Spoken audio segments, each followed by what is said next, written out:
Hi hello ನಮಸ್ತೆ ಸ್ನೇಹಿತರೆ, ಎಲ್ರಿಗೂ ಕೂಡ ಮತ್ತೊಮ್ಮೆ ನಿಮ್ಮ ಯೂಟ್ಯೂಬ್ ಚಾನಲ್ಗೆ ಪ್ರೀತಿಯ ಸ್ವಾಗತ. ಯಾರು ಚಾನಲ್ಗೆ ಸಬ್ಸ್ಕ್ರೈಬ್ ಮಾಡಿಲ್ಲ ಸಬ್ಸ್ಕ್ರೈಬ್ ಮಾಡ್ಕೊಳ್ಳಿ. ಅಂಡ್ KPSC ಮತ್ತು KA SD FDA ನೇಮಕಾತಿಗಳ ಬಗ್ಗೆ ತುಂಬಾ ಜನ ಪ್ರಶ್ನೆಯನ್ನು ಕೇಳ್ತಾ ಇದ್ರಿ. ಸೊ ಅಪ್ಕಮಿಂಗ್ KPSC ಇಂದ ಮತ್ತು KA ಇಂದ ಎರಡೂ ಒಂದು ನೇಮಕಾತಿ ಆಯೋಗಗಳಿಂದ ಕೂಡ ನೋಟಿಫಿಕೇಶನ್ಸ್ ಆಗುತ್ತೆ.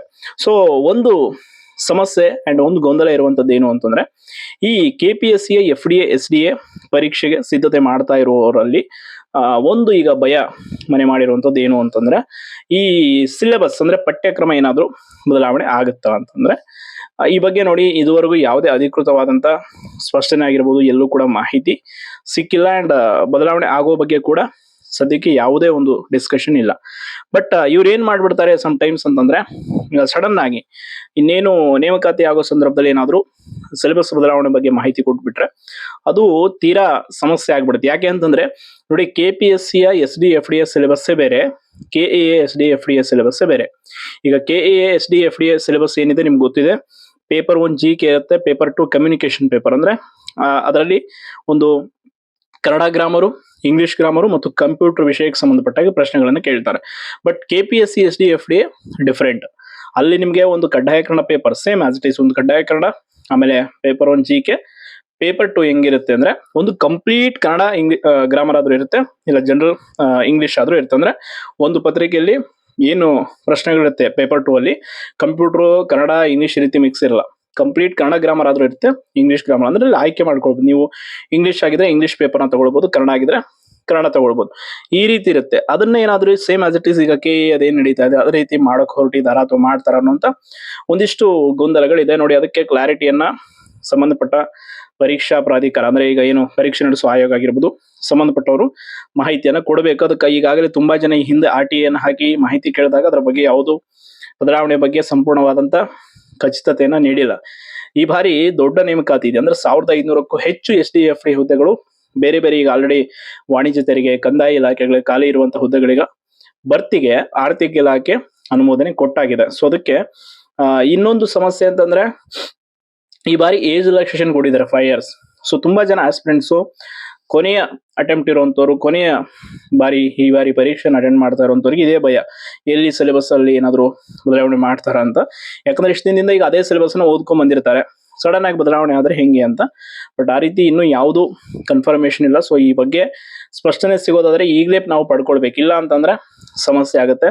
ಅಂಡ್ KPSC SD FDA ಪರೀಕ್ಷೆಗೆ ಏನೀಗ ಓಲ್ಡ್ ಸಿಲೆಬಸ್ ಅನ್ನು ಓದ್ತಾ ಇದ್ದೀರಾ ನೋಡಿ, ನಿಮ್ಮ ತಯಾರಿಯನ್ನ ಮಾಡ್ತಾ ಇರಿ, ಅದರಲ್ಲಿ ಏನೂ ಸಮಸ್ಯೆ ಇಲ್ಲ.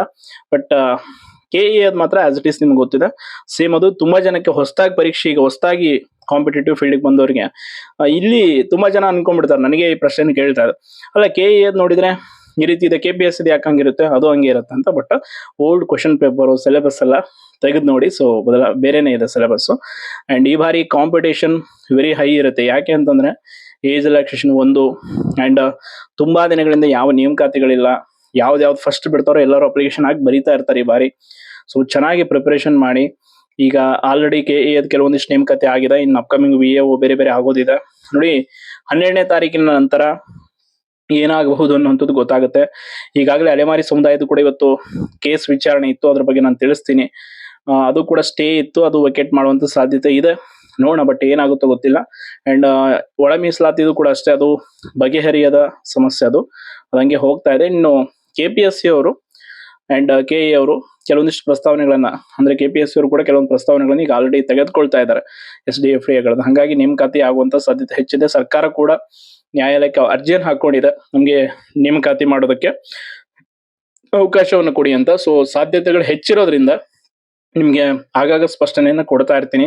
ಅಂಡ್ ಟೆಲಿಗ್ರಾಮ್ ಅಲ್ಲಿ ಎಸ್ಪೆಷಲಿ ನೀವು ನೋಡಿ, ಯಾರು ಯೂಟ್ಯೂಬ್ ಅಲ್ಲಿ ವಿಡಿಯೋಸ್ ನೋಡ್ತಿರೋ ಬಿಡ್ತಿರೋ ಸೆಕೆಂಡ್ರಿ, ಬಟ್ ಟೆಲಿಗ್ರಾಮ್ ಅಲ್ಲಿ ಕಂಪ್ಲೀಟ್ ಆಗಿ ನಿಮ್ಗೆ ಡೇ ಬೈ ಡೇ ಅಪ್ಡೇಟ್ ಏನೇನು ಆಗ್ತಾ ಇರುತ್ತೆ ಬೆಳವಣಿಗೆಗಳು ಮಾಹಿತಿ ಕೊಡ್ತಾ ಇರ್ತೀನಿ. ಕೆಲವೊಂದು case numbers, case related hearing ವಿಚಾರಗಳೆಲ್ಲ ತಿಳಿಸ್ತಾ ಇರ್ತೀನಿ. ಸೊ ದಯವಿಟ್ಟು ಯಾರು ಟೆಲಿಗ್ರಾಮ್ ಅಲ್ಲಿ ಅಪ್ಡೇಟ್ಗಳನ್ನ ಮಿಸ್ ಮಾಡ್ಕೊಳ್ಬೇಡಿ.